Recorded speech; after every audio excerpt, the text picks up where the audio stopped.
Start किया जाए। Assistant procedure में ही आगे जहां तक हम लोगों ने कल डिस्कशन कर लिया था, चर्चा हुई थी, उसी के आगे कंटिन्यू करते हुए जो हमारे आज का विषय वस्तु है, जो सेक्शंस हैं अब वो है सेक्शन 142, उसके सब सेक्शन सब clauses, section 142(2)(a), 2b, 2c, 2d उसका की पार्ट, 142 कैपिटल ए और 142 कैपिटल बी भी उसके अंदर इंक्लूड हो रहा है। उसके अलावा अगर उसका लिंकिंग जो प्रोविजंस हैं वो कहीं और से भी अगर लिंक कर रहे हैं तो भी चर्चा कर लेंगे कि उसकी लिंकेज कहाँ से होगी। तो ये जो सेक्शन है, पहला सेक्शन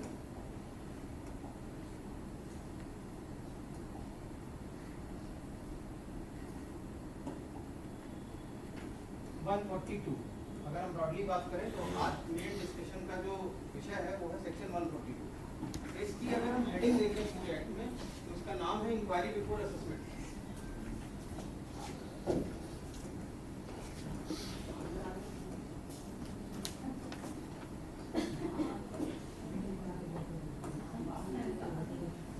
हम लोगों ने कल चर्चा की कि assessment starts from self assessment, ठीक है, bye way of filing our statement of जो भी हमारा इनकम है, लॉस है, डिडक्शन है, एग्जम्पशन है, उसका जब हम स्टेटमेंट या टैक्स पेड जब उसका स्टेटमेंट फाइल कर देते हैं बाय वे ऑफ रिटर्न, तो वो एक तरीके का सेल्फ असेसमेंट होता है। और रेसिडुअल टैक्स जो बचता है फाइनली, जो लायबिलिटी बचती है बाय वे ऑफ हम सेल्फ असेसमेंट टैक्स उसको पे कर सकते हैं। अपडेटेड रिटर्न आने के बाद वो भी हमने चर्चा करी 139(8)(a) read with section 140 capital B, जहां उसके टैक्स पेइंग की बात की गई कि अगर अपडेटेड रिटर्न का मैटर है, सर्टेन कंडीशंस अगर उसमें फॉलो नहीं हो रहा है, रेस्ट्रिक्टिव क्लॉज में फॉलो नहीं हो रहा है, और अगर अपडेटेड रिटर्न वो भर सकता है, तब इन दैट केस आल्सो उसको अगर एडिशनल टैक्स इंट्रोड्यूस किया गया, एडिशनल टैक्स पे करके वेदर 25% और 50% जैसा कि एप्लीकेबल हो, अकॉर्डिंगली वो प्रोसीड कर सकता है, अपना अपडेटेड रिटर्न आईटीआरयू में फाइल कर सकता है।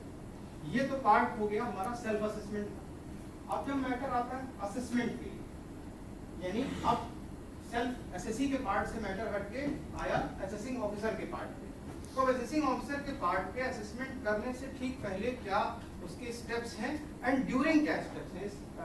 जो सेक्शन है, जो ये जिस सेक्शन को हम लोग डील करने जा रहे हैं, इसका नाम तो इंक्वायरी बिफोर असेसमेंट है, लेकिन ये कवर करता है दोनों प्रोविजंस को, inquiry before assessment as well as inquiry during the assessment cover जो करता है। तो हेडिंग इसकी एक देनी थी, चूंकि इसकी इनिशिएशन इंक्वायरी बिफोर असेसमेंट से होती है, इस वजह से इसका नामकरण जो किया गया वो इंक्वायरी बिफोर असेसमेंट किया गया।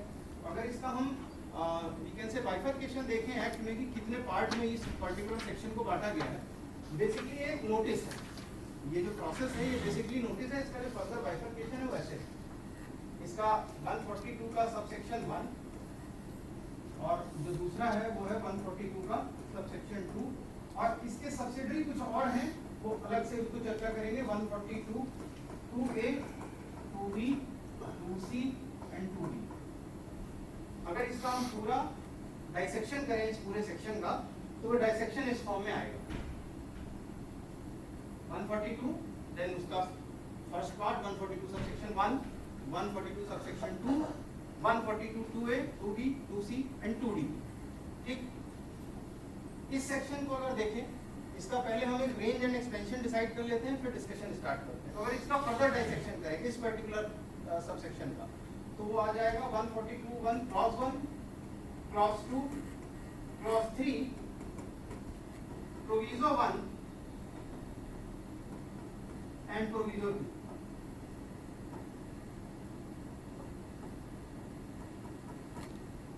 ये इस पूरे नोटिस का डाइसेक्शन है, बाइफरकेशन है। अब इसको एक एक करके चर्चा करते हैं। अगर हम पूरी बात करें तो 142 यही है पूरा एक स्लाइड। तो अगर हम इसकी बात करें तो इसका जो मेन पर्पस आता है, अगर इसकी हम हेडिंग देखें एक्ट में, तो क्या आती है कि अगर एसएससी का जो रिटर्न उसने फाइल किया हो या नहीं फाइल किया हो 139(1) के प्रोविजन में, या उन्होंने 115(WD) यानी फ्रिंज बेनिफिट वाले को भी यूज किया, कि अगर उसमें किया हो या ना किया हो, तो इन दोनों केसेस में रेलिवेंट असेसमेंट ईयर एंड नहीं हुआ हो, अगर रिटर्न फाइल नहीं किया और ड्यू डेट निकल गई हो, तो इन दोनों केसेस में असेसिंग ऑफिसर इस पर्टिकुलर 142 को यूज करके सर्टेन इंक्वायरीज कर सकता है। ये इसका हेडिंग लैंग्वेज है, स्टार्टिंग लैंग्वेज, ठीक। फिर इसके बाद अब इसका जो यूसेज पार्ट है यानी यूटिलिटी नोटिस है वो यहाँ से स्टार्ट होता है। इस नोटिस का जो यूज है, उपयोग है और इसकी जो मीनिंग है वो क्या है कि अगर अब ये एक जो ऐसा नोटिस है ये बिफोर द असेसमेंट भी यूज होगा, इसीलिए इसका नाम इंक्वायरी बिफोर असेसमेंट इसी वजह से है पर्टिकुलरली कि अब इसमें क्या लिखा हुआ है, एक्ट क्या कह रहा है इसमें कि अगर आपकी जो रिटर्न फाइल करने की ड्यू डेट है 115WD उसको हटा देते हैं क्योंकि आज की डेट में एप्लीकेबल नहीं है, बट एक्ट में मेंशन है, और या 139(1) जो हमारी ड्यू डेट है वो निकल गई हो, बट जो रेलिवेंट असेसमेंट ईयर है उसका अंत ना हुआ।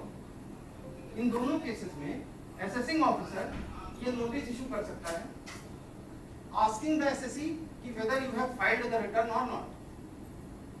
अगर उसने फाइल किया है तो ऑब्वियसली उसकी कॉपी सबमिट कर देगा, लेकिन इसका अदरवाइज मतलब क्या हुआ कि अगर उसने फाइल नहीं किया है तो ये एक इनेबलिंग सेक्शन हो जाता है टू फाइल आईटीआर। अगर हम ये चर्चा करें कि आज की डेट में आईटीआर किन किन सेक्शंस में फाइल किया जा सकता है, तो 139 का जो प्रोविजन है 139(1), 3, 4, सबसेक्शन 5, 8A 139 की जितने भी प्रोविजंस हैं उनमें तो किया ही जा सकता है। अदर देन 139 फैमिली अगर कहीं आईटीआर फाइल किया जा सकता है तो दूसरा मेथड ये यानी अगर ड्यू डेट निकल गई थी और अगर एसएससी को ये नोटिस इशू हुआ है तो इन दैट केस अगर उसने फाइल नहीं किया है तो उसके कंप्लायंस में जो इसमें टाइम लिमिट दी हुई है या अगर उसने एक्सटेंडेड मांगा तो एक्सटेंडेड टाइम लिमिट में अगर वो अपना आईटीआर फाइल कर देता है तो ये माना जाएगा कि जो आईटीआर उसने फाइल किया है वो valid and within the due date of section 139(1) के अंदर वो उसने फाइल किया। क्या चीज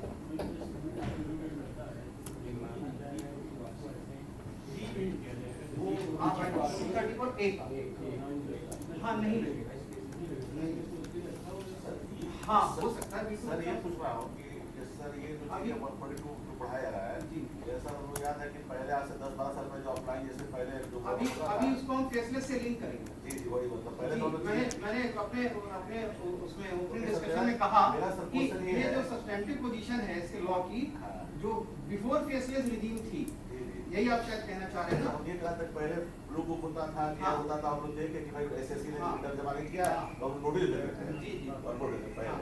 अब सर ये कि अब ऑनलाइन जिससे अब इसका एग्जांपल आप ऐसे ले सकते हैं कि जब डिमोनेटाइजेशन हुआ था, डिमोनेटाइजेशन की स्कीम हुई थी तो बहुत सारे लोगों के बैंक अकाउंट में पैसे जमा हुए थे लेकिन आईटीआर किसी ने फाइल नहीं किया था। तो ऐसे केसेस में आपको याद होगा सीबीडीटी ने एसओपी भी जारी करी थी और ऐसे केसेस की जब स्क्रूटनी हुई थी नॉन फाइलर्स के केस में तो कैसे आप असेसमेंट करेंगे। तो इसका जो इनेबलिंग सेक्शन था पहला नोटिस यहीं से इशू हो रहा है। अभी असेसमेंट अभी हम इसको थोड़ा सा चर्चा कर लें, मुझे 20-25 मिनट का समय दीजिए। फिर असेसमेंट का भी इनिशिएटिंग नोटिस है, एक सर्टेन टाइप ऑफ असेसमेंट 144 वाला जो है वो इसी के पाथ के थ्रू ही जाता है, उसकी चर्चा भी कर रहे हैं। बस 5 मिनट का समय दीजिए। पहले एक बार मैं इसको फ्लैश में एक्सप्लेन कर लेता हूँ फिर हम लोग चर्चा करते हैं। तो ये जो नोटिस है क्लॉज 1 का, ये कब इशू किया जा सकता है कि वेदर टू असर्टेन कि एसएससी ने रिटर्न फाइल किया था या नहीं किया था। अगर वो किया होगा तो ऑब्वियसली कॉपी दे देगा, अदरवाइज वो क्या करेगा, ये इनेबलिंग सेक्शन हो जाता है, वो नोटिस के कंप्लायंस में वो आईटीआर अपना फाइल कर सकता है। और इस पे वो rule 12 as it is applicable होता है, यानी जो फॉर्मेट ऑफ आईटीआर्स हैं जैसा कि 139 पे है वहां पर भी इसका जिक्र है कि ये जो इसके कंप्लायंस में जो आईटीआर फाइल होंगे वो उसी प्रिस्क्राइब्ड मैनर में ही फाइल होंगे। ठीक है, तो इसमें कोई कंफ्यूजन नहीं। ठीक, अच्छा जो ये नोटिसेस हैं आफ्टर 2021 ये प्रोविजन में ही मेंशन हो गया नए एक्ट में कि प्रिस्क्राइब्ड अथॉरिटी भी इसको इशू कर सकती है। प्रिस्क्राइब्ड अथॉरिटी कौन, ऑब्वियसली नाफा, जहां पे वो एक सेंट्रलाइज्ड उन्होंने फॉर्म में कह दिया, तो ये प्रोविजन में डाल दिया गया यहीं पे। अभी हम इसकी चर्चा करेंगे जो चीजें अभी आगे आएंगी। तो ये प्रिस्क्राइब्ड अथॉरिटी भी इशू कर सकती है इस नोटिस। तो इस नोटिस में कोई कंफ्यूजन नहीं। तो ये नोटिस जो है बिफोर द असेसमेंट का जो उसका नाम है उसको एक तरीके से चरितार्थ करता है। अब हम इस क्लॉज 2 और क्लॉज 3 की नोटिस का जिक्र करते हैं, इसको हम सभी लोग इससे वाकिफ हैं। जो क्लॉज 2 एंड क्लॉज 3 का नोटिस है इसमें हम उसके स्टेटमेंट, बुक्स ऑफ अकाउंट, उसके ट्रांजैक्शंस की डिटेल्स मांगते हैं। ठीक, सिंपल भाषा में इसको क्वेश्चनायर इशू करना हम कह सकते हैं। जिसमें हम उससे पूछते हैं अपने क्रेडिटर्स की डिटेल बताओ, व्हाटएवर जो भी हम उससे फॉर्मेट में पूछते हैं वो सब चीजें। अगर वो चीज हम प्रेस्क्राइब्ड फॉर्मेट में पूछ रहे हैं तो क्लॉज 3 के साथ लिंक हो जाता है रूल 14 में, जिसमें कि उसका एक सर्टिफिकेशन भी लगता है कि मैं जो भी ऊपर डॉक्यूमेंट दे रहा हूँ ये ट्रू एंड करेक्ट है to the best of my knowledge. तो ये लिंक हो जाता है रूल 14 से, जो प्रेस्क्राइब्ड वर्ड एक्ट में लिखा हुआ है। ठीक है, तो ये चीजों में बेसिकली किस लिए नोटिस इशू हो रहा है कि जब हम ड्यूरिंग द असेसमेंट, ऑब्वियसली आप इससे कोई चीज तब पूछते हैं जब असेसमेंट पेंडिंग हो गया और उसको आपने नोटिस इशू किया, सर्टेन आपके पास जो रिकॉर्ड है उसको देखने के बाद आपने कुछ क्वेरी रेज करनी है, उसकी बैलेंस शीट को, उसके P&L अकाउंट को देख के हमें सर्टेन एक्सपेंसेस की डिटेल चाहिए, बाइफरकेशन चाहिए, क्रेडिटर कितने हैं हम पूछते हैं ना कि परचेजेस की डिटेल दे दीजिए 50,000 से ऊपर एंड ऑल, एंड सिंडिकेटर की डिटेल दे दीजिए, लोन की डिटेल दे दीजिए। तो ये सारे नोटिस का जो इनेबलिंग प्रोविजन है वो यहाँ से 142, 1 क्लॉज 2 और क्लॉज 3। ठीक है, वो अंतर इतना है कि यहाँ उसको प्रेस्क्राइब्ड मैनर में और इसमें एसेट और लायबिलिटीज की भी डिटेल मांग सकते हैं, इवन चाहे वो एसेट लायबिलिटीज उसने बुक्स ऑफ अकाउंट में अपने इंक्लूड की थी या नहीं की थी, दोनों की डिटेल भी मांग सकते हैं बाय यूजिंग दिस।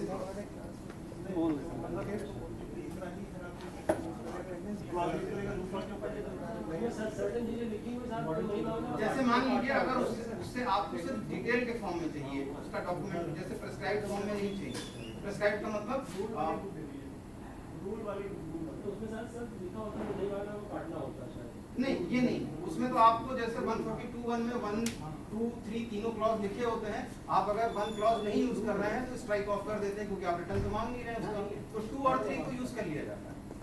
लेकिन सर इसका जॉइंट कमिश्नर का अप्रूवल लेना पड़ेगा ना? नहीं, बस उसमें नहीं लेना पड़ेगा, बता रहे हैं। अभी प्रोविजो क्या है, अभी प्रोविजो क्या है, जॉइंट कमिश्नर के अप्रूवल की एक इकलौती कंडीशन है, वो क्या है वो बता रहे हैं। प्रोविजो 1 कहता है इस केस में, जब यहाँ पे बात है प्रोवाइडेड वो ये कह रहा है कि अगर एसएससी से आपको बाय वर्च्यू ऑफ होता है। अब इसको थोड़ा और इलैबोरेट करते हैं, इसके बाद थोड़ा सा इसको एक्सप्लेन करने के बाद इसको और इलैबोरेट करते हैं। सर जी, जो जैसे प्रैक्टिकली हम लोग को 3 में ही इशू करना चाहिए, हाँ कह सकते हैं आप, क्योंकि वो ज्यादा सर्टिफिकेशन उसका हो जाता है bye virtue of rule 14। Otherwise आप उससे नॉर्मल मांग रहे हैं, ऐसा नहीं है कि उसके कंप्लायंस में वो कोई चीज दे रहा है तो वो उस चीज को डिनाई कर लेगा। नहीं नहीं, तुम्हें जैसी की अप्रूवल सिर्फ और सिर्फ तब चाहिए जब आप ऐसे एसेट लायबिलिटी की डिटेल उससे मांग रहे हैं जो उसने बुक्स ऑफ अकाउंट में डिस्क्लोज नहीं करी। नहीं, वो एक अलग हो गया, वो तो हम फेसलेस से लिंक कर देंगे, अभी वो आ रहे हैं।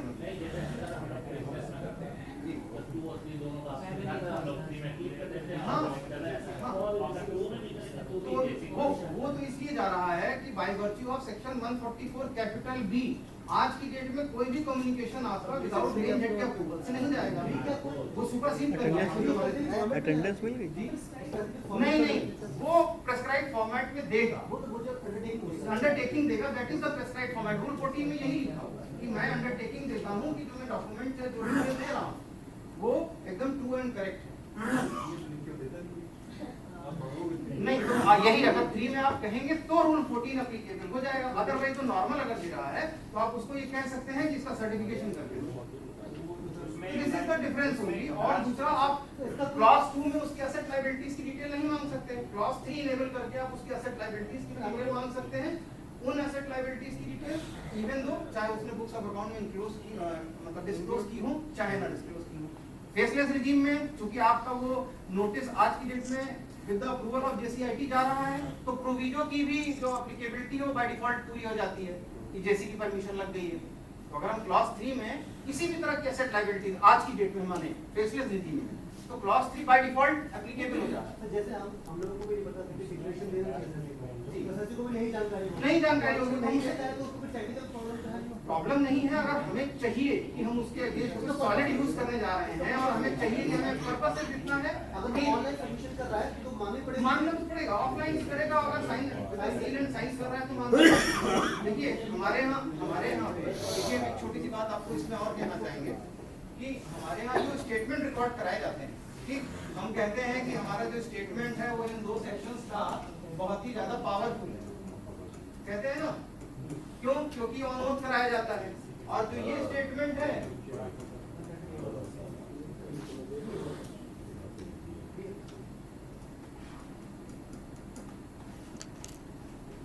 ये जो स्टेटमेंट है सर्वे के दौरान कराया जाता है, इसमें ओथ पे नहीं होता, कहते हैं इसकी एविडेंशियरी वैल्यू कम होती है।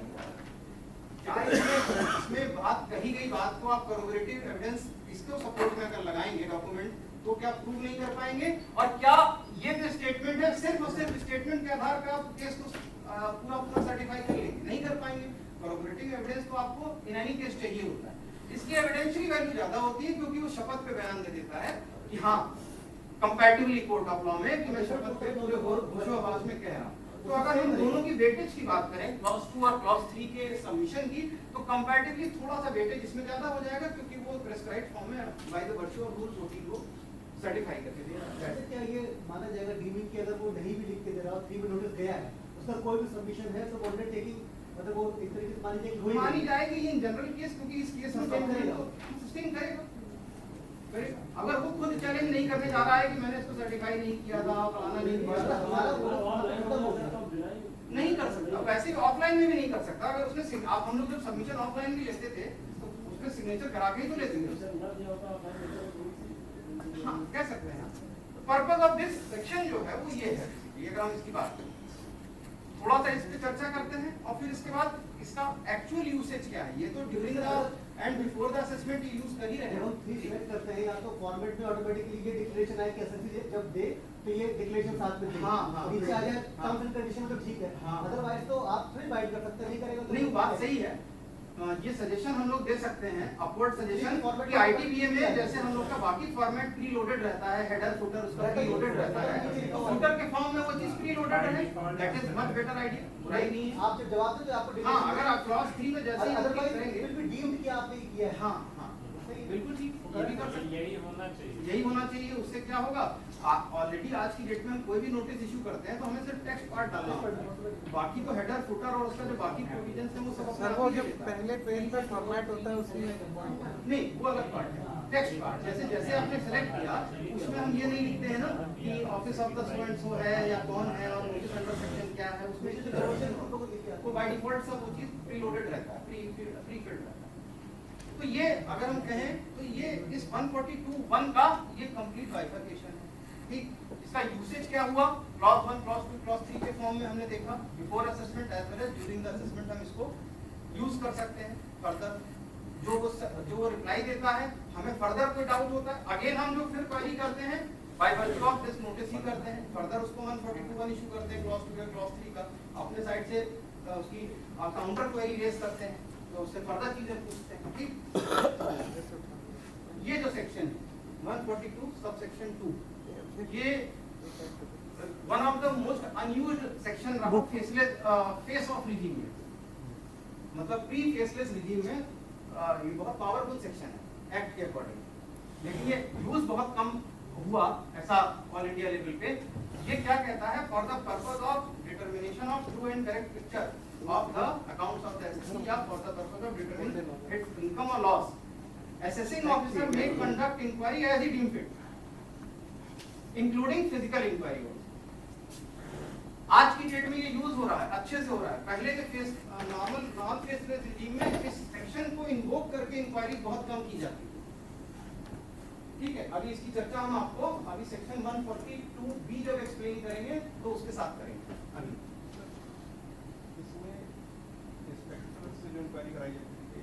बिल्कुल बिल्कुल सही बात है। अगर आप फिजिकल किसी मान लीजिए किसी एसेट का आपको फिजिकल वेरिफिकेशन कराना है कि मशीन एग्जिस्ट कर रही है कि नहीं कर रही है, वो क्लेम करता है एडिशनल डेप्रिसिएशन कर रहा है या वो प्रीमिसेस पे आप बात करें, सर्वे आप नहीं कर रहे हैं अभी नोटिस को बोलते दिख जाएंगे। हाँ अगर वो देखिए क्या होता है कि हम चूंकि एक एक्ट से बंधे हुए हैं, हम एक्ट से बंधे हुए हैं तो हम इस एक्ट को इन्फोर्स कर रहे हैं under section 116 we are income tax authorities including inspector of income tax act inspector of income tax. अगर आप कोई भी action without authority of law कर रहे हैं तो वो आप जान लीजिए अनकॉन्स्टिट्यूशनल है। मीनिंग देयर बाई आप एसएससी को कोई भी नोटिस या कोई भी चिट्ठी लिख रहे हैं, अगर without quoting the authority of law use कर रहे हैं, without quoting the authority of the provisions of act use कर रहे हैं, तो it may lead to a very severe consequences against that particular assessing officer और इनकम टैक्स अथॉरिटी। अगर उसने रिट पिटीशन इस बात पे कर दिया कि इन्होंने किसी भी चीज के लिए मेरे राइट टू प्राइवेसी का या मेरे लीगल राइट का हनन किया है और इसमें कोई अथॉरिटी ऑफ लॉ कोटेड नहीं है ना, जो कर्टसी लेटर इशू करना कहते हैं, इट्स अ वेरी मतलब self damaging kind of process. आप बिना अथॉरिटी ऑफ लॉ, जैसे आप कोई भी काम कर रहे हैं, इंस्पेक्टर को आपने भेजा, अगर उस पर आज मान लेते हैं कि फेसलेस को भी हटा दीजिए, आपने भेजा इंस्पेक्टर को, तो इसका ऑथराइजेशन या इसका अथॉरिटी होनी चाहिए signed by the assessing officer कि उस एसेट का फिजिकल वेरिफिकेशन करने के लिए हमने भेजा कि वो एग्जिस्ट कर रहा है कि नहीं कर रहा। मान लीजिए या असेसिंग ऑफिसर इंस्पेक्टर को इसमें अथॉरिटी देता है कि आप जाइए इंस्टॉल्ड जो भी मशीनरी है उसका देख लीजिए। मशीनरी तो उसके प्रमाइस के अंदर लगी है, तो ये वो पावर दे देगा क्या अंदर? हाँ दे देगा, बिल्कुल दे देगा। सर्वे करने की पावर नहीं दे रहा, आप उसके बुक्स ऑफ अकाउंट देखने नहीं जा रहे, आप उसके बुक्स ऑफ अकाउंट और एविडेंस कलेक्शन के लिए नहीं जा रहे। ये सिर्फ उस तरह की इंक्वायरी है, इंक्लूडिंग फिजिकल इंक्वायरी, कि ये सत्यता देखने के लिए कि वो प्रीमिसेस एग्जिस्ट कर रही है कि नहीं, वो मशीनरी एग्जिस्ट कर रही है कि नहीं, वो एसेट एग्जिस्ट कर रहा है, और इंस्पेक्टर भी रिपोर्ट देगा कि हाँ मैंने वेरीफाई किया। आज जो व्यू कर रहा है ना बाय द वर्च्यू ऑफ, देखिए ये होपफुली आप लोग ज्यादा जानते होंगे, para J of assessment SOP और para F.3 of penalty SOP. आज की डेट में जब जिन्होंने जो भी काम कर रहे होंगे इसमें, तो आप देखें जो physical verification done by view है वो किस अथॉरिटी से हो रहा है, इसी अथॉरिटी से हो रहा है, और उसका जो इनेबलिंग सेक्शन है वो यहाँ से 142 कैपिटल बी। आप नया प्रोविजन में देखिए 142, अभी हम इसको एक्ट खोलेंगे, उसका इनेबलिंग प्रोविजन पावर वहां से मिली 2021 के बाद से, फेसलेस आने के बाद से उन्होंने कहा जितने भी तरह की वैल्यूएशन इंक्वायरी होगी एज फार एज पॉसिबल आप फेसलेस मैनर में कराएंगे फॉर द पर्पसेस ऑफ, उन्होंने सेक्शन कोट किया 142(1), 142(2), 142(a) वैल्यूएशन वाला।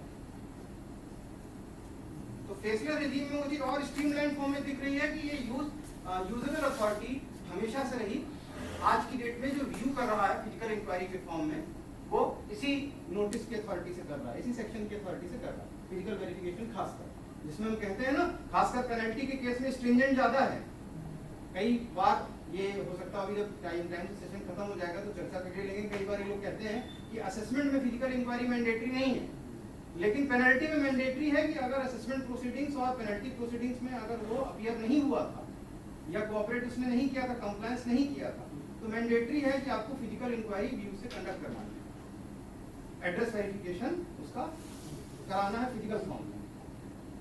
तो इसका स्टैंडर्ड फॉर्मेट क्योंकि स्टैट्यूटरी है, तो इसका स्टैंडर्ड फॉर्मेट तो बना दिया ना, बोर्ड ने बना दिया, किस तरह से डायरेक्शन देगा ईओ? बिल्कुल बिल्कुल, PU 3 and 3A ये स्टैंडर्ड फॉर्मेट बोर्ड ने एसओपी के माध्यम से जारी कर दिया, और ये एसओपी की जो पावर आई है वो बोर्ड को मिली है 144B से। ये रूल बनाने की या फॉर्मेट बनाने की पावर जो बोर्ड ने डिराइव की वो सेक्शन 144B, नए जो फेसलेस वाला रिजीम वाला प्रोसीजरल सेक्शन आया है, वहां से पावर डिराइव कर ली बोर्ड। और ये जो एसओपी जितनी भी हैं, ये अपने मन वाली एसओपी नहीं है कि बोर्ड ने सिर्फ कहा कि ये ऐसे करो या ऐसे नहीं करो। ये जो पावर डिराइव की है वो सेक्शन से डिराइव की है, मतलब एक्ट से डिराइव की 144 कैपिटल B से। इसको कंप्लीट करते हैं, फिर डिस्कशन मोड पे ले लेंगे इसको, जो भी इसकी नॉर्मल क्वेरी। मैं लिंक करूंगा ये जो प्रोविजन है प्री फेसलेस की स्थिति क्या थी और अभी ड्यूरिंग फेसलेस में कहाँ उसके इनेबलिंग लिंकेज है हमारे पास में, वो मैं भी लिंक करता हूँ। तो ये बड़ा इंपॉर्टेंट सेक्शन है 142 सब सेक्शन 2, छोटा सा है, स्वीट एंड शॉर्ट। ध्यान से देखिए, for the determination of its income and loss, उसको जिस तरह की भी इंक्वायरी उचित लगे वो कंडक्ट करा सकता है असेसिंग ऑफिसर। ठीक, इसको अलग से डील करते हैं। अभी ये स्पेशल ऑडिट है, ये कर ही लेते हैं, इसको एक साथ ही समाप्त कर लेते हैं। ड्यूरिंग द असेसमेंट, इसको भी सभी को फेसलेस से भी अभी लिंक करेंगे। ड्यूरिंग द असेसमेंट अगर असेसिंग ऑफिसर को लगता है कि जो उसका बुक्स ऑफ अकाउंट है वो बड़ा कॉम्प्लेक्स नेचर का है, कंफ्यूजिंग रिजल्ट दे रहा है, मल्टीप्लिसिटी ऑफ ट्रांजैक्शंस जरूरत से ज्यादा है, 5-6 कंडीशन उसमें लिखी हुई है 142 सबसेक्शन 2A की। तो फॉर दैट पर्पसेस कि वो इतना डिस्गाइसिंग उसके अकाउंट्स हैं, उसके जो ट्रांजैक्शंस हैं इतने ज्यादा कॉम्प्लेक्स हैं कि वो ट्रू एंड करेक्ट पिक्चर उसकी शो नहीं कर पा रहे हैं उसके इनकम या लॉस की, तो वो क्या कर सकता है, डायरेक्ट कर सकता है असेसिंग ऑफिसर को with the approval of commissioner, principal chief commissioner, जो भी lowest authority, commissioner of income tax के अप्रूवल से, कि अपना जो बुक्स ऑफ अकाउंट है वो आप ऑडिट कराइए। और ये स्पेशल ऑडिट कहलाता है। स्पेशल ऑडिट इसलिए कहलाता है क्योंकि इसमें जो स्टैट्यूटरी डायरेक्शन है वो पास किया जाता है असेसिंग ऑफिसर की साइड से, और एसएससी मैंडेटेड होता है, बाउंड होता है बाय वर्च्यू ऑफ दिस कोई मतलब प्रोविजन ऑफ लॉ कि उसको अपना अकाउंट उसी पर्टिकुलर ऑडिटर से जिसको कि हमने ऑथराइज करके रखा हुआ है, पैनल बना हुआ है, ठीक, उसी पैनल में उसको वो उससे कराना होगा, उसी अकाउंटेंट से, उसी चार्टर्ड अकाउंटेंट से उसको कराना होगा। अभी इन्होंने 2023 से इसमें नया सेक्शन भी जोड़ा है, इसमें 2 पार्ट में कर दिया, यानी खास नॉर्मली अकाउंट ऑडिट ही नहीं कराना, उसमें इन्वेंट्री वैल्यूएशन के लिए कॉस्ट अकाउंटेंट को भी रिफर किया जा सकता है। इट मींस कि सिर्फ और सिर्फ उसके बुक्स ऑफ अकाउंट का, जिसको हम एडवांस अकाउंटिंग कहते हैं, खाली वो चीज नहीं रहेगी। 2023 असेसमेंट ईयर के बाद से उसको उन्होंने ऐड कर दिया, अभी हम सेक्शन भी खोल रहे हैं साथ ही में, उसमें उन्होंने क्या ऐड किया कि इन्वेंट्री वैल्यूएशन ICWA से करा सकते हैं। जो कॉस्ट अकाउंटेंट होते हैं, रजिस्टर्ड कॉस्ट अकाउंटेंट, उनके थ्रू भी करा सकते हैं, यानी उनको भी पैनल में रखेगा प्रिंसिपल चीफ कमिश्नर अपने पास। अकाउंटेंट की रिपोर्ट बाइंडिंग होगी क्या चीज? डिपार्टमेंट हाँ, अगर वो जो रिपोर्ट, क्योंकि वो हमारे द्वारा ही नॉमिनेटेड है, बल्कि उसमें क्या है कि क्लियर है तो फिर एडिशन नहीं कर सकते आप। जो भी वो कहेगा उस रिपोर्ट को आपको अपने असेसमेंट में लेना पूरा नोट करेगा ना। हाँ, ऑब्वियसली अगर उसके आधार पर, उस रिपोर्ट के आधार पे तो आप उसकी इनकम या लॉस को डिटरमाइन करेंगे। अगर इनकम ऐड हो रही है, एग्जैक्टली इसकी पहले फीस जो है डिपार्टमेंट नहीं, एसएससी देता है। नहीं, उल्टा था। 2007 से पहले ये यहाँ लिखा हुआ है, ये जब हम देखेंगे 142A2D, जब इसमें देखें फी फॉर सच प्रोसेस, जो ऑडिट की प्रोसेस है, ये जो फी है इसकी, पहले 2007 से पहले ये एसएससी के ऊपर लायबिलिटी थी कि वो इसकी फी पे करेगा। आज की डेट में ये गवर्नमेंट ऑफ इंडिया की लायबिलिटी है, सेंट्रल गवर्नमेंट की लायबिलिटी है कि वो फी पे करेगी। और ये फी कितनी है आपको पता है? और घंटे के हिसाब से जी, 3750 रुपए मिनिमम और 7500 रुपए यानी 7500 रुपए मैक्सिमम ये फी दी जा सकती है। और पीरियड कौन सा रहेगा? ये वही पीरियड है जो 142(2)B में असेसिंग ऑफिसर कहेगा कि इतने दिन में आप ऑडिट करा लीजिए, या जो एक्सटेंडेड पीरियड है उतने दिन में करा लीजिए। और ये टोटल लेंथ जो है वो मैक्सिमम 6 महीने हो सकती है। यानी जो डायरेक्शन है एसएससी को कि अपना बुक्स ऑफ अकाउंट ऑडिट कराइए, तो मान लीजिए 1 महीने का समय दिया, 2 महीने का समय दिया, extendable up to maximum 180 days, जब से वो डायरेक्शन इशू किया। Fee payable by central government है, पैनल भी central government, principal chief commissioner अपना पैनल बनाएगी, सीएस का एज वेल एज आईसीडब्ल्यूएस का, क्योंकि नया सेक्शन ऐड हो गया। इन्वेंट्री वैल्यूएशन की जरूरत इसलिए पड़ी इनको कि स्टॉक का भी एग्जैक्ट वैल्यूएशन ठीक है नहीं है, जो अपने पास में स्टॉक रख रहा है। तो आज की डेट में स्टॉक की वैल्यूएशन की बात भी क्यों, क्योंकि बुक्स ऑफ अकाउंट में जब हम देखते हैं तो स्टॉक को भी मैनिपुलेट करके वो अपने प्रॉफिट को मैनिपुलेट कर सकता है। एसेट मतलब हमारे बैलेंस शीट में भी स्टॉक जो है वो रिफ्लेक्ट होता है, और क्लोजिंग स्टॉक खासकर, और हमारे P&L अकाउंट में भी क्लोजिंग स्टॉक इकलौती ऐसी चीज है जो दोनों साइड रिफ्लेक्ट होती है। P&L अकाउंट में भी आती है क्लोजिंग स्टॉक, और उधर हमारे बैलेंस शीट में भी जाती है एसेट साइड में, है ना। तो अगर क्लोजिंग स्टॉक को या स्टॉक को, अपने इन्वेंट्री को अगर वो मैनिपुलेट करे तो एक्ट को लगाओ। तो इसलिए इन्वेंट्री वैल्यूएशन के लिए भी ये नया सेक्शन डाला गया है। अब हम एक्ट खोल के इसकी चर्चा भी कर लेते हैं। अभिषेक जी यहाँ से आ जाएगा। हाँ sir. Special budget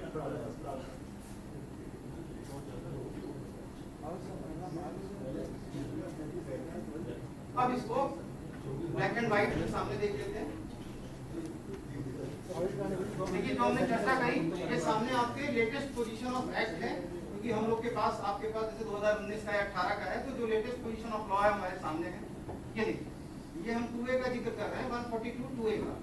If any stage of the proceedings before him, the assessing officer having regard to the nature and complexity of accounts, volume of the accounts, doubts about the correctness of account, multiplicity of the transactions, in conditions को fulfill होते हुए वो क्या कर सकता है, with the interest of revenue, अगर उसको लगता है तो with the previous approval of PCIT so and so क्या कर सकता है वो देखिए जो हमारे यहाँ इसमें चीजें हैं उनसे या तो बुक्स ऑफ अकाउंट उसका ऑडिट करा सकता है, और क्लॉज 2 ऐड किया गया है नया, ठीक है। और ये जो फॉर्म है ये भी प्रेस्क्राइब्ड है। ये फॉर्म 6B है, ये फॉर्म 6D है। जैसे ही हम क्लिक करेंगे देखिए आ जाएगा। ये देखिए फॉर्म 6B है, यानी जो प्रेस्क्राइब्ड फॉर्मेट है वो डिसाइडेड है कि इसी प्रेस्क्राइब्ड फॉर्मेट में वो रिपोर्ट देगा। और इसके लिए जो नया सेक्शन है इसके लिए 6D होगा, 6B है, हाँ 6B है। रूल 14A लिंक कर रहा है इससे, मतलब 142(2)A का जो रूल है गवर्निंग रूल वो रूल 14A है। ठीक, तो अब आप ये देखिए कि दोनों तरह के प्रोविजंस यहाँ पे मेंशन है, यानी ये कॉस्ट अकाउंटेंट ICWA से कराएगा और ये किससे कराएगा, चार्टर्ड अकाउंटेंट से। ठीक, अब आप देखिए ये जो 2B है हमने चर्चा की वो पीरियड है, जो पीरियड वो डिसाइड करेगा कि इतने दिन में आपको अपना बुक्स ऑफ अकाउंट ऑडिट कराना है। ये 2C है, सॉरी। और उसके बाद देखिए 2C के ही प्रोविजन में लिखा हुआ है कि वो 180 दिन से ज्यादा एक्सटेंड नहीं हो सकता। तो अगर हम इसको मोटा मोटी कहें तो एक टोटली जो पीरियड है ऑडिट कराने का वो मैक्सिमम टाइम लिमिट उसकी क्या है, 6 मंथ, जब से उसको डायरेक्शन दिया उसने कि अपना बुक्स ऑफ अकाउंट ऑडिट करा। दिन कहां से काउंट होगा, जब वो डायरेक्शन एसएससी को रिसीव हो रहा है उस दिन से 180 दिन। ठीक है, अब देखिए 2D जो हमने चर्चा की, जो एक्सपेंसेस हैं इस ऑडिट के या इन्वेंटरी वैल्यूएशन के, दोनों वर्ड अभी यूज करने लगे हैं लेटेस्ट पोजीशन में। तो इसमें क्या है, 2007 से पहले की पोजीशन अलग थी, ये देखिए जून 2007 से पहले ये एसएससी के ऊपर ऑब्लिगेशन था कि पेमेंट करेगा, वो डिपार्टमेंट के ऊपर ऑब्लिगेशन है कि पेमेंट करेगा। ठीक है, तो 142(2)A क्या नोटिस है? डायरेक्शन नोटिस ही है, यस, एक काइंड ऑफ नोटिस है, but by way of direction, जिसका non compliance may lead to 144 also. तो एसएससी अफसर मतलब 142(2)A में एसएससी से डायरेक्शन देगा कि आपका जो बुक्स ऑफ अकाउंट जो है वो करेक्ट पिक्चर नहीं दे रहा है, कॉम्प्लेक्स नेचर का है, मल्टीप्लिसिटी ऑफ ट्रांजैक्शन है। असेसिंग ऑफिसर के पास ऐसे केस में 2 रिकॉर्ड्स होते हैं।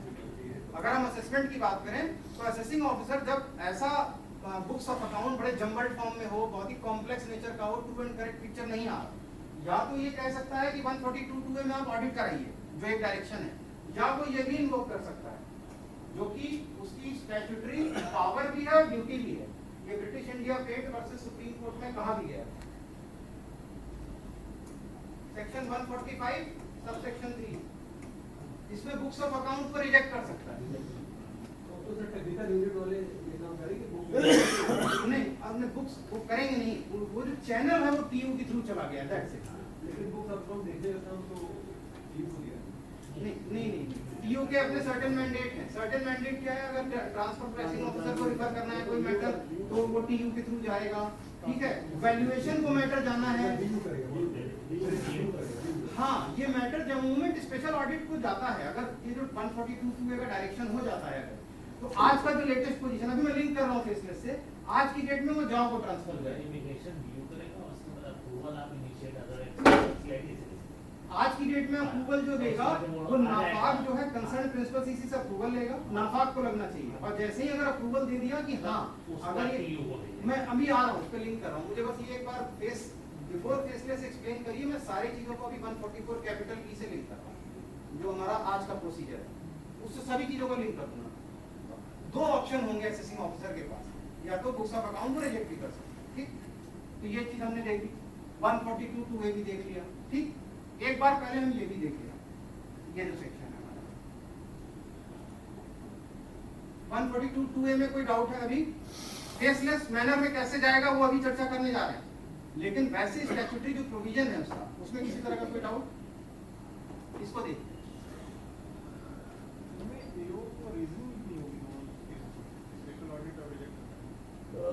नहीं रीजनिंग आपको ये तो कहना होगा कि in the interest of revenue ये जो है, जो अभी उसमें उसने क्या कहा, complexity of account, multiplicity of transaction को देखते हुए, नहीं उतना ही लिखना है, वो तो सब्जेक्टिव सेटिस्फैक्शन है। This is the subjective satisfaction कि इसके books of account true and correct picture नहीं दे रहे। हाँ, तो जो इन्होंने क्या कॉम्प्लेक्सिटी ये भी अगर इलैबोरेट देखिए, assessment order speaking non speaking या penalty order speaking non speaking क्या होता है, अगर आप उस चीज को अच्छे से इलैबोरेट कर दें कि उसमें कोई आयोटा ऑफ डाउट ना रह जाए किसी भी तरह का, तो स्पीकिंग बन जाता है। अगर आप उसकी कॉम्प्लेक्सिटी को, क्योंकि सब्जेक्टिव है, असेसमेंट ऑर्डर भी सब्जेक्टिव होता है, ऑब्जेक्टिव को नहीं। आज की डेट में वो AU8 या फलाने में फॉर्मेट होते देते हैं कि आप उसमें ये चीज इनकॉर्पोरेट करिए, लेकिन क्या ये कोई डायरेक्ट कर सकता है कि जो आप लैंग्वेज यूज कर रहे हैं, सेंटेंसेस यूज कर रहे हैं या जो इलैबोरेशन कर रहे हैं वो इसी पर्टिकुलर मैनर में करिए? नहीं कर सकते, क्योंकि 119 में बार्ड भी है कि असेसमेंट या असेसमेंट ऑर्डर को कैसे पास करना है कोई नहीं कह सकता। सब्जेक्टिव सेटिस्फैक्शन है, सब्जेक्टिव ऑर्डर है। तो स्पीकिंग नॉन स्पीकिंग में यही अंतर हो जाता है। अगर आप अच्छे से एक्सप्लेन कर देंगे तो जो मैटर अपील में अगर जाए, चैलेंज करने जाए कहीं कोर्ट में, तो ऑब्वियसली कहेगा कि देखिए इन्होंने तो पूरा जस्टिफाइड किया हुआ है कि क्यों कॉम्प्लेक्स है ना। बस इतना अंतर है उस चीज में। हाँ नहीं, कई बार जैसे ऑडिट ऑब्जेक्शन में 148 जब लिए जाते थे, रीजन टू बिलीव था, रीजन टू बिलीव को आज उन्होंने हटा के इंफॉर्मेशन इन पोजीशन कर दिया है ना, सस्पिशन पे ले आए। वो इसीलिए ले आए ना क्योंकि जो रीजन टू बिलीव था वो आपका अपना होना चाहिए, ऑडिट ऑब्जेक्शन पे नहीं होना चाहिए। और फाइनली उन्होंने देखिए आज की डेट में 148 के एक्सप्लेनेशन में ऑडिट ऑब्जेक्शन को भी इंफॉर्मेशन इन पोजीशन में डाल ही दिया कि आपको कोई डाउट ही नहीं रहा। हाँ देखिए, आपको आपकी बात बिल्कुल सही है, ये तो प्रैक्टिकल एस्पेक्ट हो ही गया ऑब्वियसली ये चीजें। 4 महीने में आप इसको सबमिट करना होता है जी एक्सटेंशन मिल जाता है इसमें भी। हाँ बिल्कुल मिल जाएगा, उतने पीरियड का मिल जाएगा जितने के लिए आप रिफर कर रहे हैं, और उसमें भी अगर 60 डेज से कम बच रहा है आपके पास तो पीरियड 60 दिन एक्सटेंड हो जाएगा। ये 153 के एक्सप्लेनेशन में दिया हुआ है, जहाँ टाइम वारिंग ऑफ असेसमेंट का जो सेक्शन है हमारा, अगर उसमें समय बचेगा तो उसकी चर्चा करेंगे। रीजन बेसिस छुट्टी हो गई सर, रीजन बेसिस छुट्टी हो गई है तो वैसे भी ज्यादा कोई ध्यान नहीं देता। वेरिफिकेशन हो गई अब ड्यूरिंग द असेसमेंट अगर लगता है असेसिंग ऑफिसर को कि किसी उसके असेट का, उसके इन्वेस्टमेंट का, प्रॉपर्टी का अगर उसका वैल्यूएशन कराना है, इंक्लूडिंग उसकी असेटिंग करनी है फेयर मार्केट वैल्यू, जो कि नॉर्मली नहीं हो पा रही है, उसको नहीं क्लियर हो रही है उसके सबमिशन से, तो वो रिफर कर सकता है मैटर को वैल्यूएशन ऑफिसर को ड्यूरिंग द असेसमेंट। ठीक, ये प्रोसेस इसमें दे रखी है। वैल्यूएशन ऑफिसर इसमें पहले क्या था, ये जो सेक्शन 2 है, ये सेक्शन 2 में 2015 में एक अमेंडमेंट किया गया। पहले क्या था कि whether or he is not satisfied about the correctness of completeness of the account of the SSC, उसमें वर्ड था he has to satisfied कि वो जो उसका अकाउंट है वो करेक्ट नहीं। अब उन्होंने उसको ऑप्शन मतलब ऐसा कर दिया कि चाहे वो सेटिस्फाइड हो चाहे ना हो, वो रिफर कर सकता है वैल्यूएशन ऑफिसर को। यहाँ से रेफरेंस हो गया वैल्यूएशन ऑफिसर के पास। वैल्यूएशन ऑफिसर कौन होगा, जो अभी वेल्थ टैक्स एक्ट में उन्होंने डिफाइन किया है।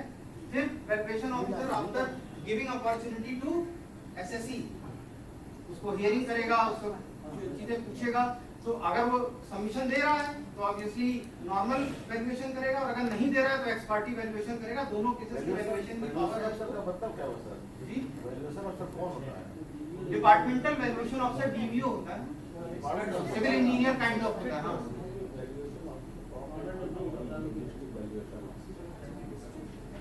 रजिस्टर्ड वैल्यूअर नहीं, डिपार्टमेंटल वैल्यूअर ऑफिसर ही होता है। रजिस्टर्ड वैल्यूअर अलग होते हैं। कहाँ बैठे अब मैंने लखनऊ का तो मुझे नहीं पता, मैंने महाराष्ट्र में तो देखा है ऑफिस है ना, तो मुझे नहीं आइडिया, लखनऊ का नहीं आइडिया, महाराष्ट्र में तो मैंने क्या होता है? वो डीवीओ कहलाते हैं, डिपार्टमेंटल वैल्यूएशन ऑफिसर। और ये रेफरेंस यहाँ के अलावा सेक्शन 55A में भी होता है, जहाँ कैपिटल गेन वाला सेक्शन है वहाँ पर भी होता है कि अगर वो सेफ कंसिडरेशन है, अगर किसी इन्वोक करने के लिए अगर वो ऑब्जेक्शन कर देता है तो वहाँ पर। तो इन दैट केस ये जो प्रोसेस है, जिस मंथ में वो भेजेगा उसके पास वैल्यूएशन ऑफिसर के पास रेफरेंस करके, जो टाइम बारिंग है वैल्यूएशन ऑफिसर की केस में वो 142A सबसेक्शन 6 से है। 6 महीने के अंदर वैल्यूएशन ऑफिसर को अपनी रिपोर्ट देनी होती है, और अकॉर्डिंगली उस रिपोर्ट के आधार पे जो असेसिंग ऑफिसर है वो फर्दर असेसमेंट करता है। अगर 2 महीने में आते तो 60 डेज नहीं, वो तो आपके पास सही है। 153 के एक्सप्लेनेशन में इस तरह की सारी चीजों को कवर किया है कि अगर जो भी रिपोर्ट आई, चाहे स्पेशल ऑडिट की आई, चाहे वैल्यूएशन ऑफिसर की आई, जिस समय हमें रिपोर्ट रिसीव की है, हुई है असेसिंग ऑफिसर को, उस दिन से टाइम बारिंग को अगर 2 महीने नहीं बचे तो वो पीरियड 2 महीने तक के लिए एक्सटेंड हो जाएगा जी। वो तो bye virtue of explanation section 153 ये पावर बाय डिफॉल्ट उन्होंने दे रखी है, ये एक्सटेंशन दे रखी है। तो इसमें कोई कंफ्यूजन इस बात में सिंपल सा सेक्शन है ये 142A वैल्यूएशन ऑफिसर को रिफर करने का। अब हम लिंक करते हैं इसको, लिंकेज करते हैं इसकी फेसलेस रीजनिंग से, जिससे कि हमारी ये चीज और थोड़ी सी क्लियर हो जाए। बिफोर दैट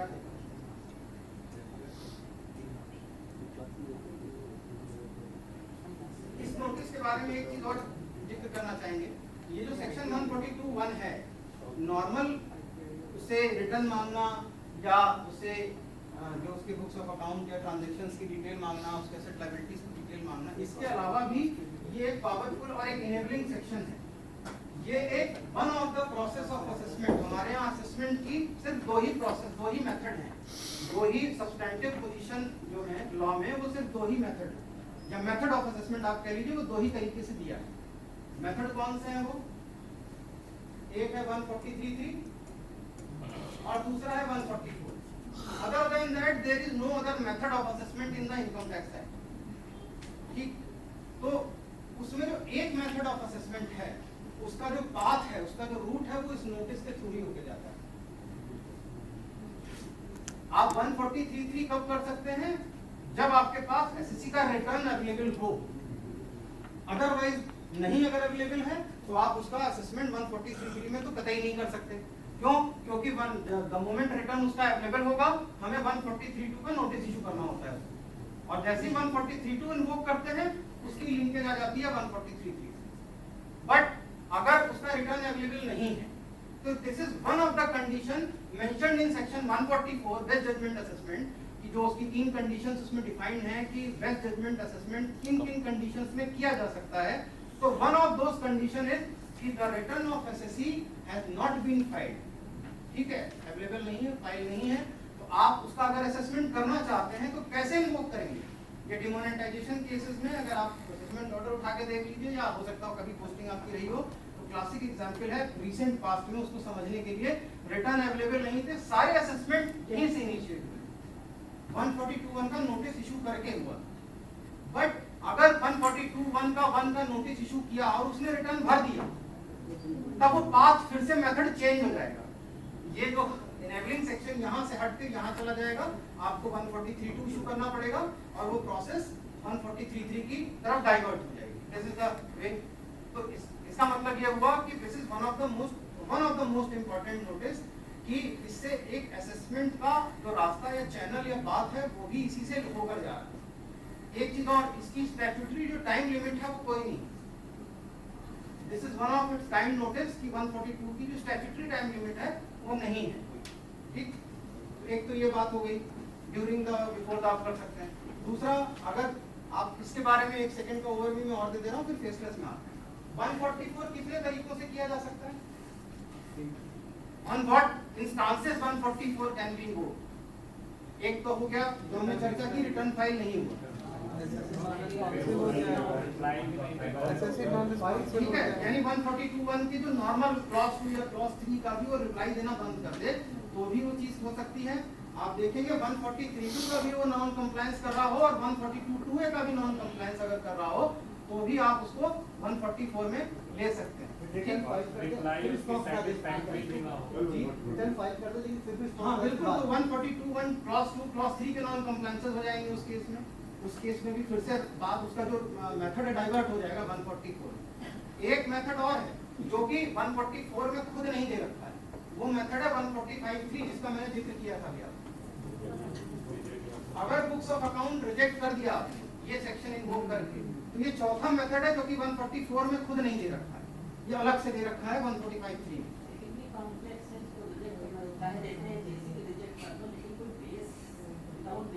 नहीं, वो अलग बात है। अगर आपने इन्वोक किया कि जो वो बुक्स ऑफ अकाउंट दे रहा है, सन्डी क्रेडिटर्स इतने कॉम्प्लेक्स हैं, उसके अनसिक्योर्ड लोन इतने कॉम्प्लेक्स हैं, उसके डेटर्स इतने कॉम्प्लेक्स नेचर के हैं, वो तो देखिए सब्जेक्टिव सेटिस्फैक्शन है। लेकिन उसको जवाब भी तो दें, हम कैसे अपनी मर्जी मान लेंगे कि नहीं गलती है। अब देखिए, ये तो फिर हमने कहा सब्जेक्टिव सेटिस्फैक्शन, हर केस में जहाँ ऑटोमेटिकली 144 में जाएगा, नहीं जाएगा। देखिए आप उसमें सेक्शन 145 सबसेक्शन 3 अगर इन्वोक हो गया, रिजेक्ट करने के बाद आपके पास कोई ऑप्शन ही नहीं है but to do the assessment as given in the method section 145। कोई ऑप्शन नहीं बचता। अगर आपने 143 इन्वोक कर दिया, 145 एसएससी खुद ही चैलेंज करता कि अगर बुक्स रिजेक्ट करें आप कैसे रेट कई बार बिल्कुल चैलेंज करता है इस बात कि हमारे आप करेक्टनेस ऑफ अकाउंट को आपने रिजेक्ट तो किया नहीं, और वो अगर 2.5% 2% दिखा रहा है जो भी है। लेकिन हाँ वही है। तो ये तो खैर असेसमेंट अलग पार्ट हो गया। अब हम इन सारी प्रोसेस को फेसलेस रिजीम में लिंक करने की कोशिश करते हैं। सर एक क्वेश्चन था कि 55A में भी हम लोग रिफर करते हैं और 142A में भी करते हैं, तो सर मतलब टेक्निकली बेटर कौन सा लगता है? ये 2 है, उसमें टाइम बारिंग बढ़ जाएगी, उसमें नहीं बढ़ेगी। नहीं, उसके अलावा टाइम बारिंग के अलावा उसके अलावा देखिए क्या है इसमें एओ का डिस्क्रिप्शन है इस वाले में। उस वाले में क्या है, even though section 55 capital A में लिखा है कि 50C यानी कि वो कैलकुलेट करते समय की रजिस्टर्ड वैल्यू अलग थी और उसकी जो मार्केट वैल्यू अलग थी, और वो कैपिटल गेन उस पर चार्ज करने जा रहे हैं। एसएससी उसको क्या करता है, चैलेंज करता है कि वो even though property Gomti Nagar विवेक खंड में है बट उसकी एक्चुअल मार्केट वैल्यू बहुत कम है, वो चैलेंज करता है उसकी रजिस्टर्ड वैल्यू को या जो भी 50C के वैल्यूएशन को। तो वहां पे लिखा तो है the assessing officer made refer to the valuation officer, but supreme court के कई जजमेंट के बाद से और फाइनली वो शैल हो गया, वो बाइंडिंग हो जाता है। अगर उसने ऑब्जेक्शन रेज कर दिया एसएससी ने तो उसको बाइंड है कि वो फॉलो वहां भेजना पड़ेगा वैल्यूएशन ऑफिसर। यहाँ पे एसएससी का कोई लोकस स्टैंडर्ड नहीं है, यहाँ पे चाहे वो उसका डिस्क्रिप्शन है असेसिंग ऑफिसर का। एक तो ये डिफरेंस हो गया। दूसरा डिफरेंस अतीश जी ने बताया कि जो असेसमेंट की जो टाइम लिमिट है उसका हमको बेनिफिट मिल जाता है। ऑब्वियसली वो बड़ा बेनिफिट है, 6 महीने आपने और कम किए और स्टैट्यूटरीली कोई अलग तो है नहीं, अनलाइक जैसा कि आईटीएटी का डायरेक्शन आ रहा हो या ट्रांसफर प्राइसिंग का ऑर्डर आ रहा हो तो 1 साल केस बढ़ जाता है, ऐसा तो हो नहीं रहा है इस केस में। इसमें क्या है 60 दिन का एक्सटेंशन आपको मिल जाता है अगर वो 60 दिन से कम मिलता है। तो जहाँ पे बुक्स पार्शियली रिजेक्ट हुई है वो केस 144 हो जाता है। पार्शियली रिजेक्ट ये एक अलग प्रोविजन होती हैं, लेकिन आप उसको 145(3) में नहीं कर सकते। तो रिजेक्शन किस सेक्शन में रिजेक्शन नहीं तो फिर there is nothing like partially rejection. Subject to limited तो होती है, ऐसा नहीं कि पूरी रिजेक्ट होती है, लिमिटेड भी होती है। तब तो फिर बात ये हो गई कि आधी बात आप मान रहे हैं आधी बात नहीं मान रहे हैं, तो फिर वो रिजेक्शन काइंड ऑफ सेक्शन लिखा है में आप कर सकते हैं 144 में, उसके बाद बुक्स। लेकिन आप ब्रिटिश इंडिया पेंट्स जो केस लॉ है इसको आप पढ़ें तो उसमें इस चीज को सस्टेन किया था। वो AS2 के ऊपर है जो स्टॉक वैल्यूएशन और इन्वेंटरी वैल्यूएशन का मैटर था, अकाउंटिंग स्टैंडर्ड 2। तो उसमें सुप्रीम कोर्ट ने इस चीज को हेल्ड किया कि it is not the power of the assessing officer, it is the duty of the assessing officer to verify the correctness of account whether it is giving the true and correct picture of the income and loss of the assessee और not. If not at all invoke this section mandatory. ये उस समय का judgement practice में तो है partial reject करना। नहीं, मुझे देखिए इसका प्रैक्टिकल एस्पेक्ट का आइडिया सच में नहीं, बट अगर आप पार्शियल रिजेक्ट कर रहे हैं तो 144 के डायरेक्शन में वो नहीं जाएगा क्योंकि वो 145(3) का डोमेन के बाहर चला जाएगा। देखिए मे वर्ड आपको 55A में भी मिल जाएगा जो अभी मैंने चर्चा की, the assessing officer may refer to valuation officer, but वो आज की डेट में may by the after the coming of various supreme court judgement वो may is to be read as shall हो चुका है। अगर उसने ऑब्जेक्शन रेज कर दिया असेसिंग ऑफिसर के पास कि ये जो प्रॉपर्टी की वैल्यूएशन है मैं इससे सहमत नहीं हूँ, आप इसको जो है वैल्यूएशन करा लीजिए, registered valuation value tax certificate भी उसने डाल दिया साथ में, है ना, जो 2U वेल्थ टैक्स एक्ट में डिफाइंड है उसमें उठा के डाल दिया उसने रजिस्टर्ड वैल्यूअर का, तो आप मजबूरी है बाउंड हो जाएंगे उसको वहाँ रिफर करने के लिए, में इस to be treated as shall हो जाएगा। सर जैसा भी आपने बताया असेसमेंट करने के 2 ही सेक्शन आपने हाँ एग्जैक्टली, इसके अलावा कोई सेक्शन नहीं है। 147 क्या है? बता रहे हैं आप देखिए जो अथॉरिटी ऑफ ऑर्डर होती है वो क्या होती है, ध्यान से देखिए। अथॉरिटी ऑफ ऑर्डर चाहे जो बॉडी ऑफ ऑर्डर में आप देखिए जहाँ लिखते हैं ऑर्डर अंडर सेक्शन वही हमेशा 143(3) red with section 147 red with section 144(b). This is the authority and correct authority. Otherwise या तो दूसरी अथॉरिटी 144 की होगी, खाली 147 छोड़िए, अगर आईटीएटी ने सेटिसाइड कर दिया है तो सेम चीज यहाँ पे रिप्लेस हो जाएगी 254। अगर हाई कोर्ट ने सेटिसाइड कर दिया है 268, अगर सीआईडी ने सेटिसाइड कर दिया है 263। This is the only difference. ये बताता है कि ये इन्वोक किसकी वजह से हो रहा है, असेसमेंट यही होना है। ये जो रेड विथ सेक्शन है वो ये बताता है कि आखिर आप ये असेसमेंट क्यों कर रहे हैं। अगर यहाँ बीच में कोई रेड विथ नहीं है, इट मींस कि ये नेचुरल स्क्रूटनी हो गई, जो नॉर्मल स्क्रूटनी हो जाती है, कास्ट वाली कह सकते हैं या मैनुअल कह सकते हैं। और अगर 147 है, ये बताती है कि ये रीअसेसमेंट है, रीओपनिंग ऑफ केसेस है। 240 54 है, अपने आप हो जाता है कि set aside given by the ITAT। ये हो गया आपका हाई कोर्ट, ये हो गया आपका एडमिनिस्ट्रेटिव CIT, कंसर्न CIT, है ना। एक से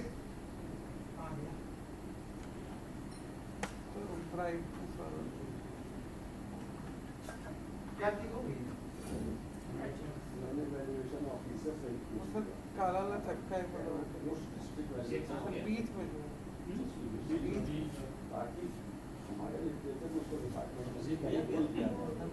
सॉरी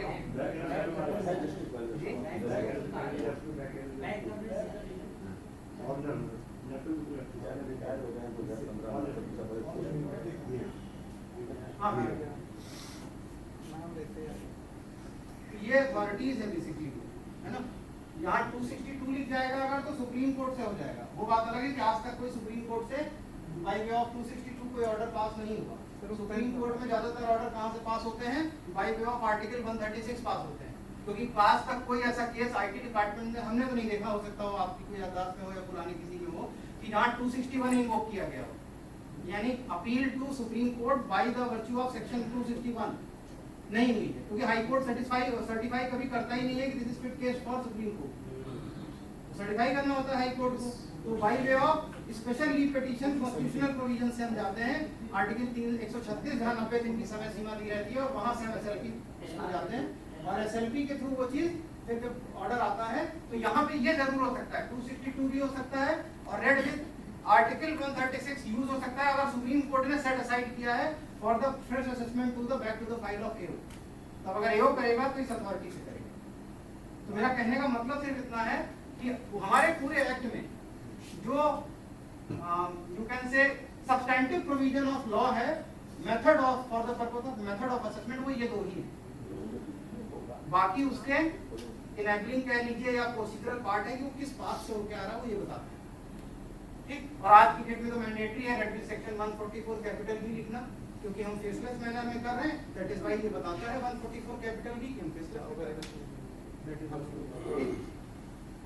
अब इसको उससे नहीं करेंगे। तो ये 2 महीने जो एक्सटेंशन वाली बात आपने बताई कि अगर कम है, वो कहाँ पे है? जो हमारी टाइम लिमिट ऑफ असेसमेंट है,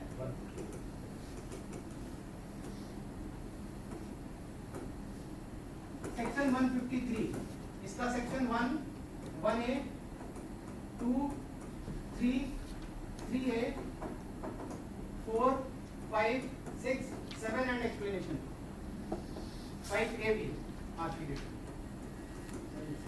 अलग से क्लास में होगा। हाँ, ये बहुत इम्पोर्टेंट है। बहुत इम्पोर्टेंट। जी मिस होता है। नहीं है, मुझे अभी अलॉट नहीं की गई है। नहीं सर, इसके लिए हम रिकमेंड करेंगे, ये आप ही लीजिएगा। ये वाला बात है। ये मेरे अभी शेड्यूल में आज की डेट में आपका जो सिलेबस था, मतलब जो आज का शेड्यूल है वो कंप्लीट हो चुका है, बट मैं उसको फेसलेस से लिंक इसलिए कर रहा हूँ क्योंकि वो फेसलेस से आपको बताना जरूरी है, अदरवाइज वो जो प्रोसीजर है सब्सटेंटिव प्रोविजन वो बिफोर फेसलेस है। सर, ये बहुत इम्पोर्टेंट है।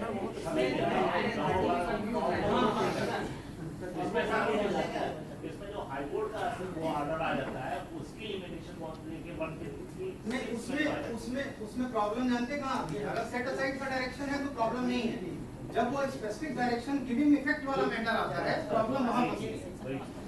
वो जो सेक्शन 6 और 7 है, प्रॉब्लम वहाँ पे 5 और 6 है, वहाँ पे प्रॉब्लम फंसती है।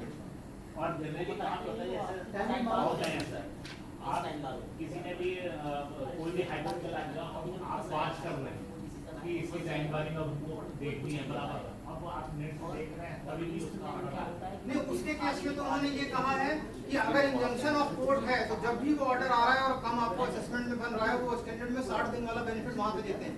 अगर कोर्ट बीच में चली गई तो एक्सप्लेनेशन में उस injunction of the court part को डाला है। अगर आपकी प्रोसीडिंग्स को रोक दिया, मान लीजिए आप स्क्रूटनी आपने नोटिस इशू करी और उसको उन्होंने कहा मैं इसको स्टे करता हूँ। सर, दैट प्रॉब्लम कहाँ आती है? फेसलेस में डेट अपने आप को ज्यादा आता है। फेसलेस की डेट मैं आपको कहूँ, फेसलेस में डेट फिल इन कौन कर रहा है? नहीं सर, इसमें 153 में तो आपको ही करनी पड़ेगी। उसमें होता ये है कि आपने कोई रिपीटेशन फाइल हो गई, अब उस पर डेट में 2-3 साल ले लिया, टाइम हमारे दिखाई 2 साल पहले की 3 साल पहले की। आज या तो आप इतना देख रहिए कि नेट से आप देख रहिए स्टार्टअप हुआ या नहीं, जरा सा भी आप पेज उसमें हमें उसको अपलोड करने से वो या जॉब को भी नहीं पता होगा ट्रांसफर हो गया वो नहीं पता। उस केस में आपने कभी देखिए अपने मंगेश की इस बारे में इसका ऑर्डर कब हुआ होगा, पता चल गया कि 6 महीने पहले हो गया तो वो हो गया कि टाइम बार हो गया, टाइम बार हो गया ये बहुत सारे हो जाते हैं।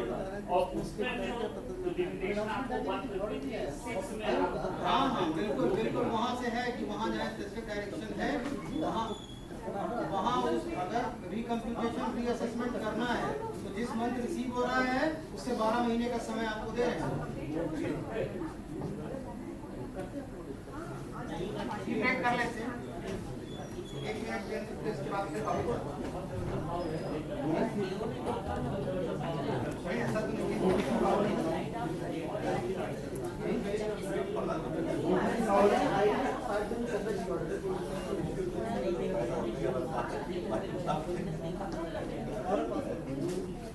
अभी जस्ट ब्रेक के बाद इसकी लैंग्वेज बारे में कर देते हैं जहाँ